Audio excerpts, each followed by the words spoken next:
Good morning, I am Betaria Pardosi, and on behalf of my incredible team, Sigit Prakoso and Angelina Jill, we are excited to present our work today. We also like to extend our sincere gratitude to Mr. Nugroho Adisasongko for his guidance and instruction on this important topic.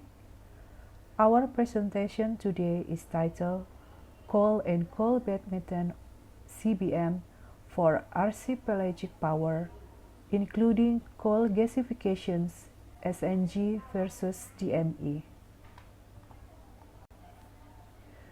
To begin with, it's important to understand the background of why coal and coal bed methane (CBM) are considered key energy sources for Indonesia archipelagic regions.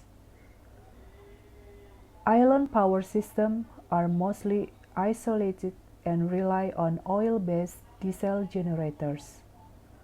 High electricity costs due to limited logistics and dependence on imported fuels. Coal and CBM are abundant, stable, and locally available energy sources. Coal gasification (SNG-DME) can replace LPG and oil in power and household sectors. Supports energy diversification, regional energy security, and carbon reduction through clean technologies. Next, the objective is to enhance reliability and independence of island energy systems, lower power generation costs using local coal and CBM, support cleaner energy mix through SNG-DME development, encourage investment and supply chains efficiency, strengthen national energy security and reduce fuel imports. Coal and CBM potential in Indonesia. Coal quality includes low, medium, and high calorific grades. Around 65% of reserves are low to medium range, lignite and subbituminous, approximately 5,100 kilocalorie per kilogram car. High calorific coal represents only about 5% or less of total reserves. CBM characteristic: methane gas trapped within coal seams. Production required dewatering and clit fracturing. Found at relatively shallow depths, approximately 500 to 1,500 meters in many basins, reducing drilling and development costs. Concept of coal gasification for SNG and DME production. Fundamental principle: gasification converts solid coal into synthetic gas, syngas, CO plus H2, through partial oxidation reactions with O2 and steam at high temperatures, approximately equal 100 degrees Celsius. Process stage: gasification. Coal react with O2 or H2O to produce syngas. Product syngas. Shift reaction. Adjustment of H2 or CO ratio according to process requirement. Product CO2 H2. Gas purification. Removal of tar, H2S and CO2 impurities. Product purified syngas. Synthesis SNG. Product SNG or DME. Applications and integration. SNG substitute for natural gas in power generation and household sectors. DME, dimethyl ether, environmentally friendly alternative to LPG and diesel fuel. Polygeneration, integration of power, fuel, and chemical production to achieve higher overall efficiency. Coal and CBM supply chain design for power generation in Indonesia's islands. Upstream production. Coal meaning open pit and underground. CBM, exploration and production of methane gas from coal seams, dewatering and gas lifting. Midstream processing. Coal, crushing, washing, and drying to reach target quality, lignite, sub-bituminous. CBM, gas purification, dewatering, CO2 removal, and compressor for transport. Transportation and distribution, delivered by barge, ship, or conveyor to coal power plants or gasification facilities. CBM, transport via pipeline to gas power plants, PLTG or PLTMG or nearby gasification site. Downstream energy conversion, coal used directly in coal power plants or top gasification, SNG or DME. CBM, used as fuel for gas power plants or feedstock for SNG or DME production. Utilization and market integration. Coal, electricity supplied to local, isolated grids for island communities and industries. CBM, gas distributed to power plants, local network, or household sector as DME or LPG substitute. For the next presentation will be continued by my team, Angelina Jill. Thank you. Okay, thank you, Miss Betaria. I will continue our presentation. In this slide, we are comparing two main gasification pathway, synthetic natural gas, or we also call SNG, and dimethyl ether, we also call DME, both derived from coal gasification. Coal gasification is a thermochemical process that converts coal into syngas, a mixture of carbon monoxide, hydrogen, methane, carbon dioxide, and water vapor by reacting coal with controlled amount of oxygen, steam, or air high temperatures. The syngas in the further process into a different end product, in this case SNG and DMA, through distinct chemical conversion pathway. On the right side, you can see a detailed compression table. The main object of SNG production to generate synthetic methane, a substitute for natural gas, while DME aims produce the methyl ether as an alternative to LPG or diesel fuel. In terms of process step, both start from coal gasification, but the downstream reacts differ. SNG involve methanation, where carbon monoxide react with hydrogen to form methane and water. DME, on the other hand, goes through methanol synthesis followed by methanol dehydration to produce DME. Regarding the ideal hydrogen and carbon monoxide ratio, SNG requires around 3:1, while DME synthesis needs 2:1, making SNG slightly more hydrogen intensive. In terms of operating condition, SNG operates at 300 until 400 degrees Celsius and moderate pressures, while DME synthesis takes place at a slightly lower temperature but higher pressure, up to 70 bar. The overall energy efficiency of SNG is slightly higher, between 55 until 65% compared to 50 until 60% for DME. And then for infrastructure, SNG can directly use existing gas pipelines or LNG system, which is an advantage for large-scale and centralized energy networks.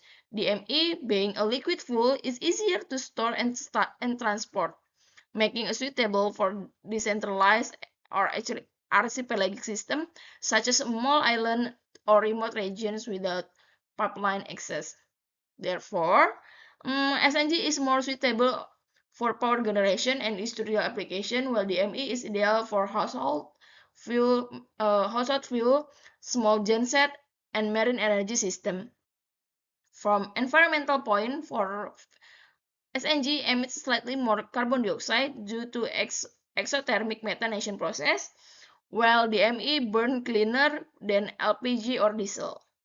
Lastly, in terms of process complexity, SNG production is simpler with a single methanation stage, whereas DME requires two stages, methanol synthesis and dehydration, making it more complex. To conclude this slide, this comparison shows that SND is more efficient and fits centralized energy system, whereas DME offers cleaner consumption and flexibility for archipelagic distribution. In short, SNG large-scale industrial power, while DME empowered decentralized and sustainable energy access across Indonesian island. Now let's move on the water and oxygen requirements in the SNG and DME gasification process. Water plays a critical role in gasification not only as reactant in the stream reforming but also for process cooling and gas cleaning. However, the level of consumption varies between SNG and DME pathway. SNG production requires more water, mainly due to the steam reforming step, where steam reacts to the carbon to generate hydrogen for methanation. This process also demands significant cooling water to control temperature and purify the gas stream. However, the SNG uses less oxygen since the process operates under relatively lower oxidation conditions. The trade-off is that carbon dioxide emissions are higher as the methanation process releases carbon dioxide alongside methane formation. In contrast, DME synthesis involves moderate water use. Water here is mostly generated as a byproduct rather than a major input during methanol synthesis and dehydration reaction. On the other hand, oxygen demand is higher because the gasification feed needs more partial oxygen to achieve the proper hydrogen carbon monoxide ratio for DME formation. As a result, carbon dioxide emission per energy unit are lower, making DME production more environmentally efficient. So, to summarize this slide, SNG is more water intensive and emits more carbon dioxide, while DME is less water dependent and produce cleaner output with higher oxygen use. This comparison highlights how research management, particularly water availability, can influence technology selection, especially for countries like Indonesia, where both energy security and sustainability are key priorities. Okay, now let's take a look at how SNG and DME can be integrated into Indonesia's domestic energy market. Both pathways start from same research-based coal or coal-based methane, which is first converted into syngas through the gasification process. From here, the pathway differs depending on the end product and distribution system. For SNG, the syngas undergoes methanation, producing synthetic methane, which can be purified and distributed using existing gas infrastructure, such as a pipeline, CNG, or mini LNG system.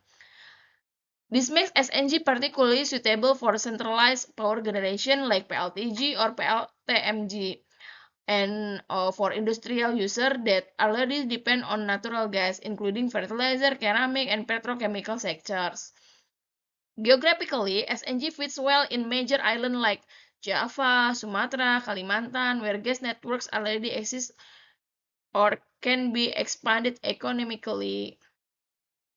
For DME, the second route transforms syngas first into methanol and then through dehydration into DME, a clean burning liquid fuel. Unlike SNG, DME doesn't really pipeline, instead it uses LPG like like distribution system, including storage tank, cylinders, or small transport vessel, making it easier to distribute to households, small industry, and remote communities.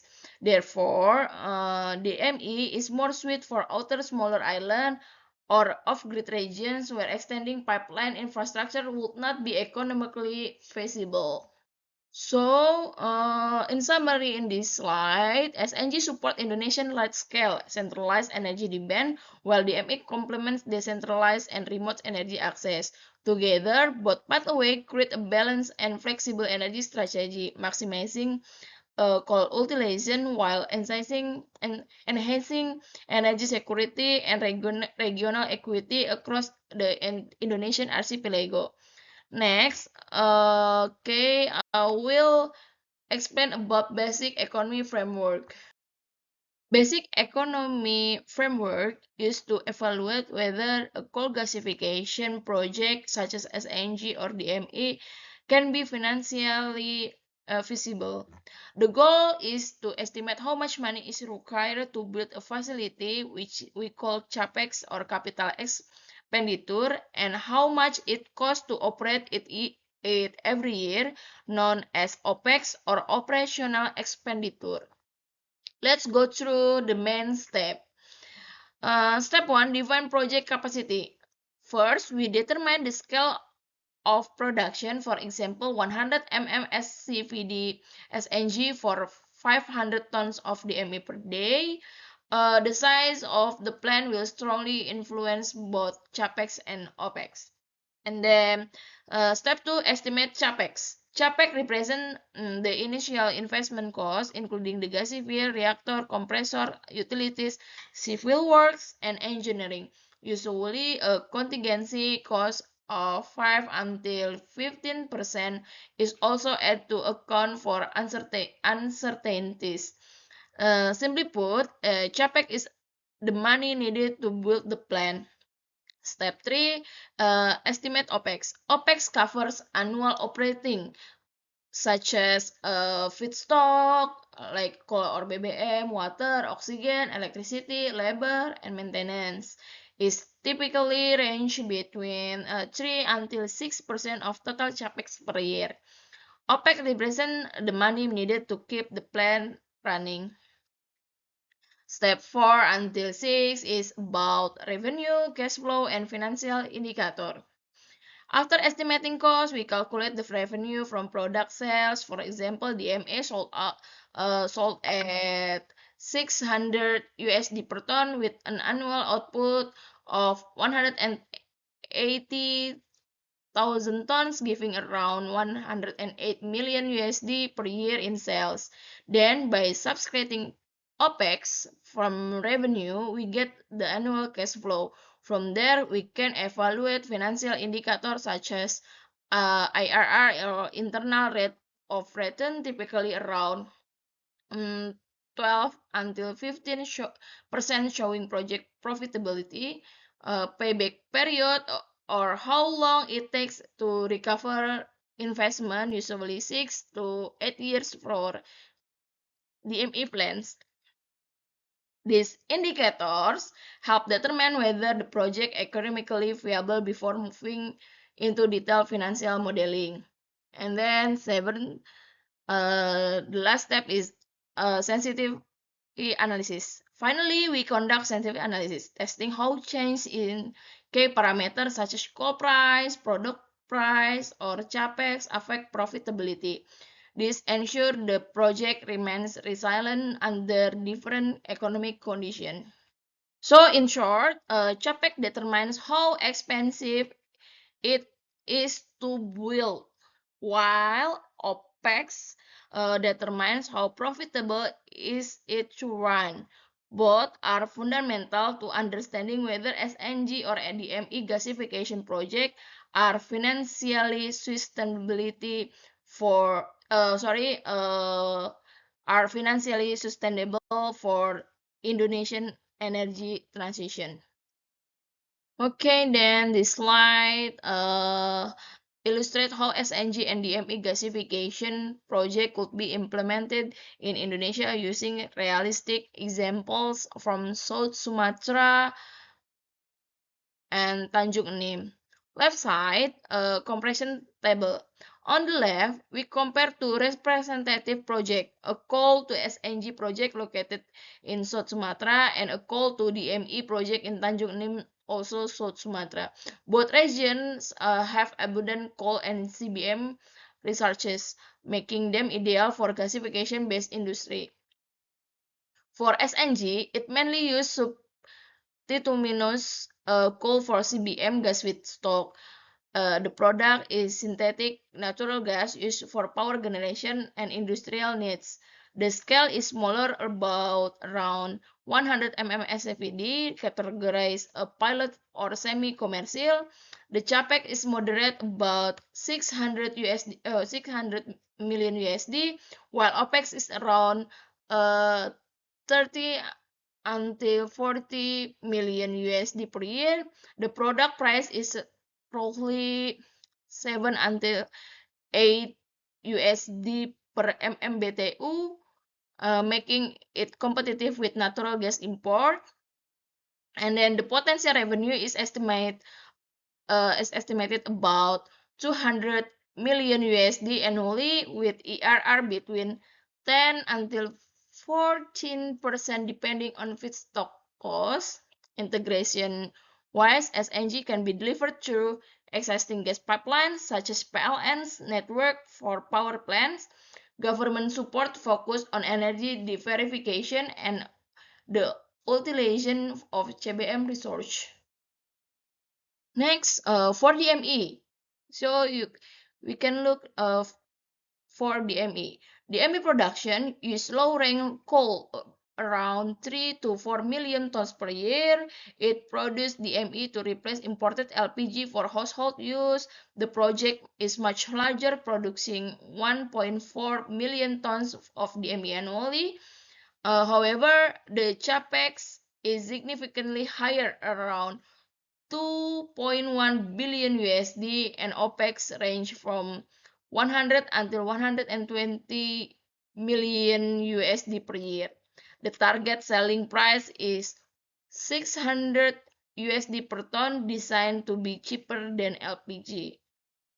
With an annual revenue potential of 800 million USD, the project shows an ERR of 12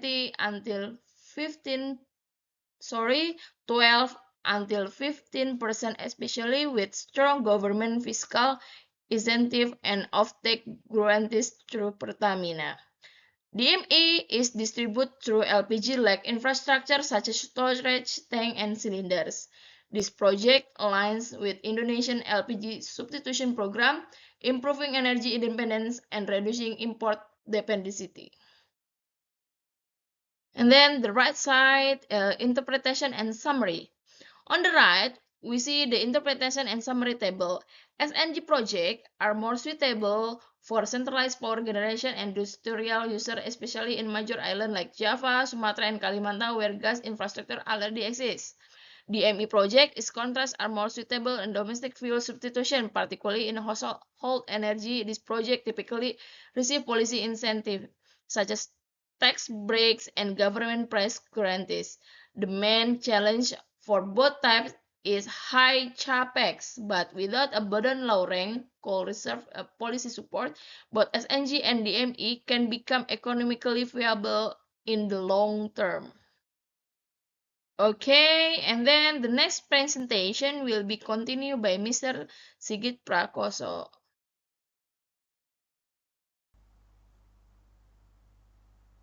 Thank you, Ms. Angelina. Let's continue the presentation. My name is Sigit Prakoso. This table presents a techno-economic simulation of the DME project under different coal price scenario based on EDAF 2022 study. We can observe three scenarios. This is low, medium, and high coal price.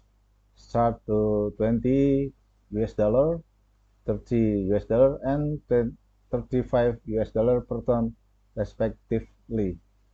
The total project cost increased as coal price rise, while revenue from DMA sales remained constant at $840 million. Now, key observation: at the lowest coal price of $25 per ton, the project became problematic because NEV dropped significantly, highlighting economic rise. The net price of value and NPV varies across scenario, even reaching negative value in the medium price scenario in $50 million loss, showing sensitivity to raw material costs. The internal rate of return (IRR) remained positive in all scenarios, but in medium and high coal price case, it falls below the bank interest rate of 20%,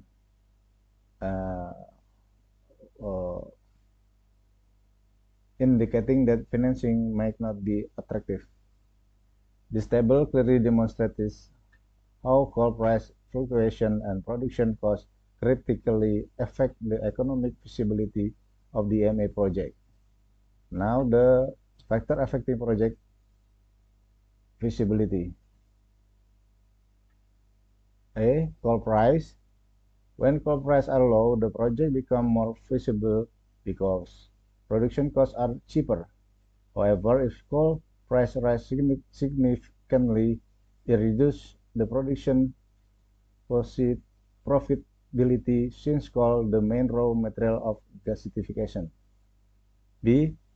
Carbon price. The introduction of carbon tax or emission cost policies can increase the project operational expenses. This in return affect the overall economic feasibility of the DMA project. Therefore, managing emission efficiently is crucial to maintain competitiveness. LPG price.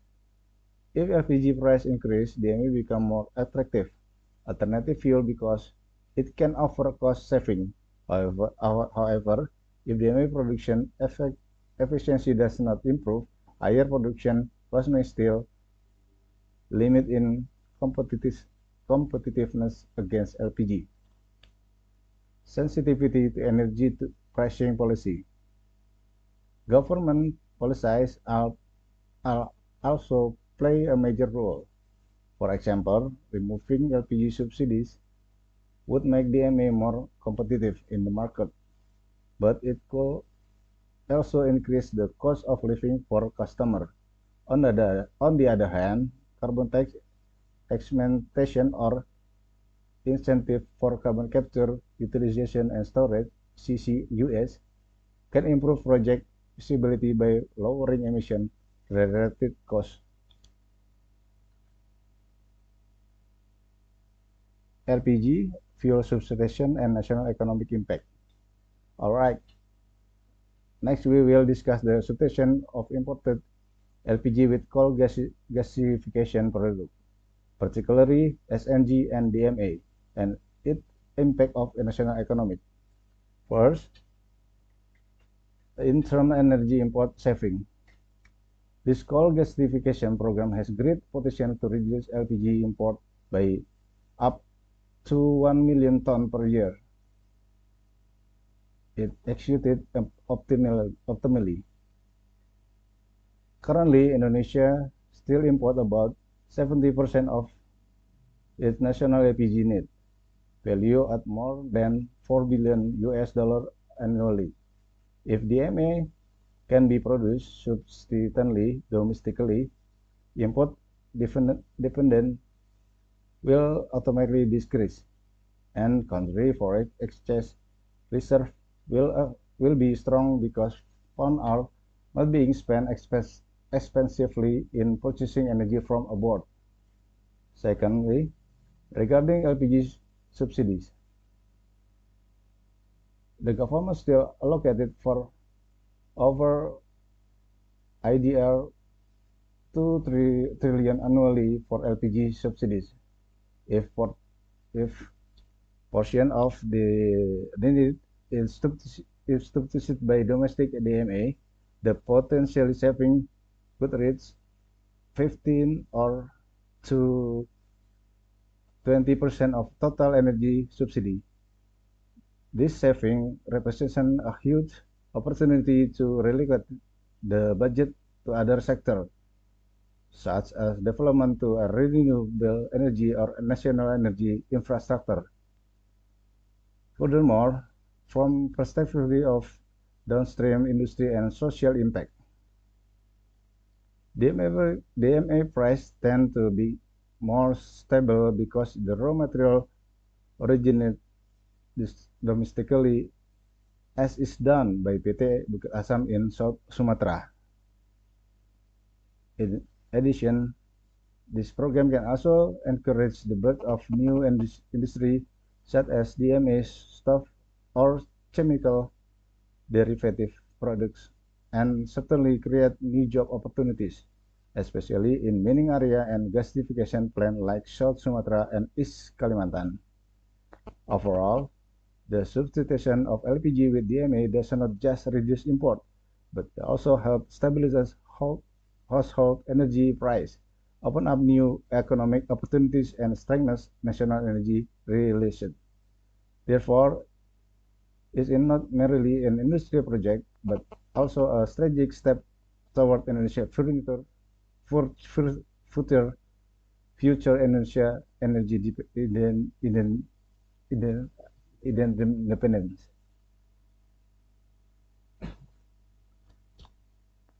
Environment and social aspect. All right, in this section we will discuss the environmental and social aspect of the coal gasification project, particularly in context of DMA production in Indonesia. We will look at three main perspectives in the impact of national carbon emission, potentially employment and regional development, as well as environmental risk and mitigation measures. First, regarding the impact on national carbon emission.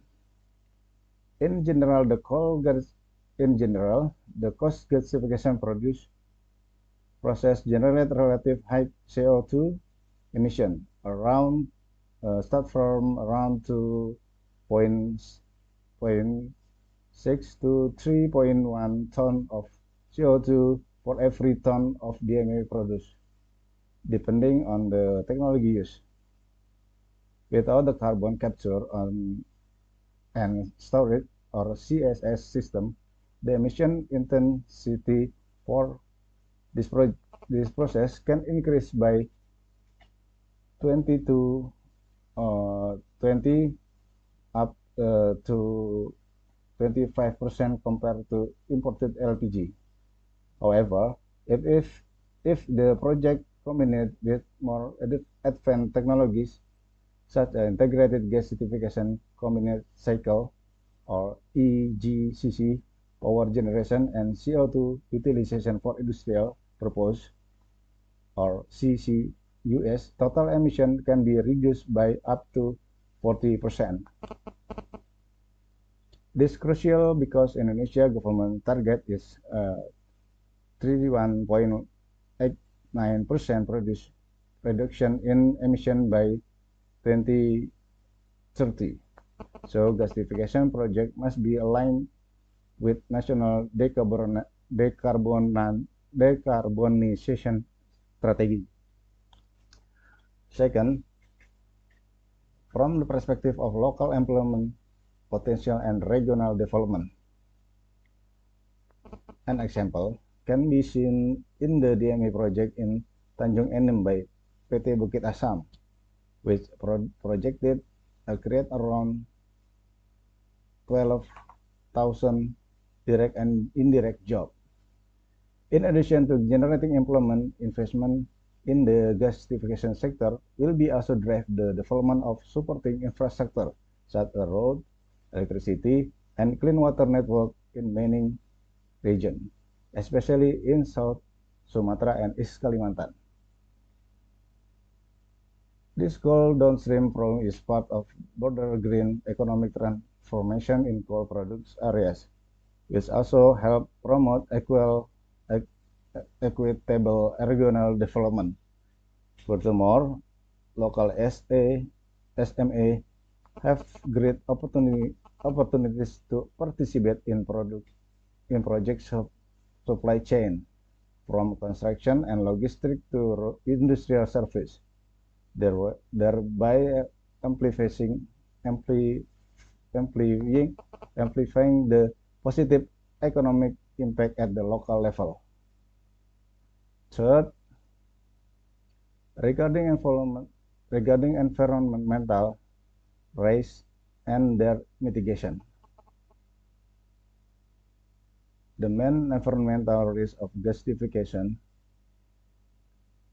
projects include high water consumption, reaching 5 to 8 or 5 to 6 cubic meters per ton of product, and potential of groundwater contaminating from process waste.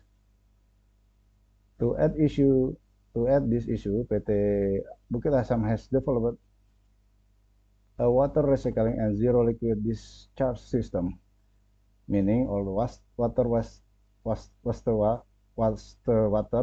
is treated and reused to prevent environmental pollution. Meanwhile, while as at the bottom and fly ash and bottom ash, the solid combustion residues are reposted as raw material for cement and construction material, minimizing solid waste generation. Of course, for all this to be effectively implemented, strict environment impact assessment (AMDAL) and public transparency are essential, ensuring that communities can participate in monitoring and graduating in the gasification project operate suitably and responsibly. Conclusion and recommendation. To conclude this presentation, I will present the key takeaway and several recommendations for it can guide for future development. First, from technical and economic perspective, the study showed that coal gasification into DMA offers high energy efficiency, but is not also quite intensive in water use and CO2 emission. In addition, coal bed methane (CBM) holds significant potential in regions such as Sumatra and Kalimantan as complementary energy source to support the national energy mix.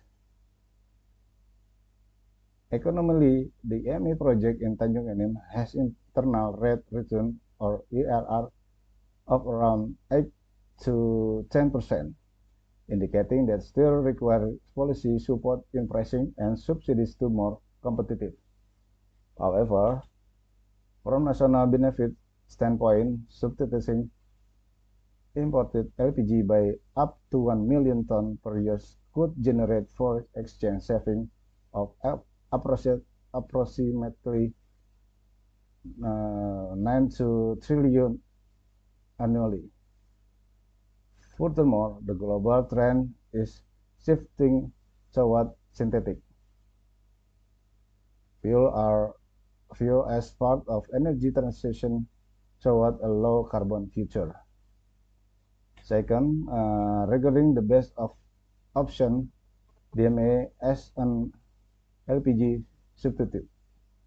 DMA has practical advantage as it can be blended with LPG up to 20% without requiring modification to household application. Moreover, since it is liquid form, DMA is much easier to distribute across Indonesia archipelago compared to SNG, which is just use. Economically, DMA project will become more viable if there are adjustments in LPG pricing and provision carbon intensive. However, lessons must be learned from previous project delay, such as Air Product DMA project in 2024, which highlight in importance of consistent fiscal policy and domestic market guaranteed to ensure long-term sustainability.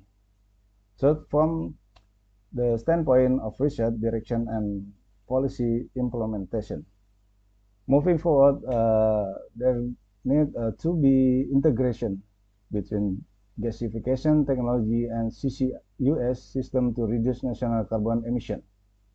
Future research and can also focus in blended DMA with biomass or hydrogen, which has the potential to significantly reduce the carbon footprint of product. Meanwhile, CBM should be developed as an alternative energy source for remote regions, particularly to support electrification and regional energy security. Finally, the government should establish a roadmap for low-emission coal downstream that against in 2060 net zero emission target. For the main conclusion, overall, DMA is most realistic short-term option to replace LPG, while CBM and CNG can serve as complementary energy source in island region. The suitability of Indonesian national coal gasification program depends heavily in sound fiscal policy, support for clean technology research, and green investment. With strong synergy between the government, industry, and research institutions, Indonesia has great opportunity to build the energy system is more self-sufficient, efficient, and sustainable.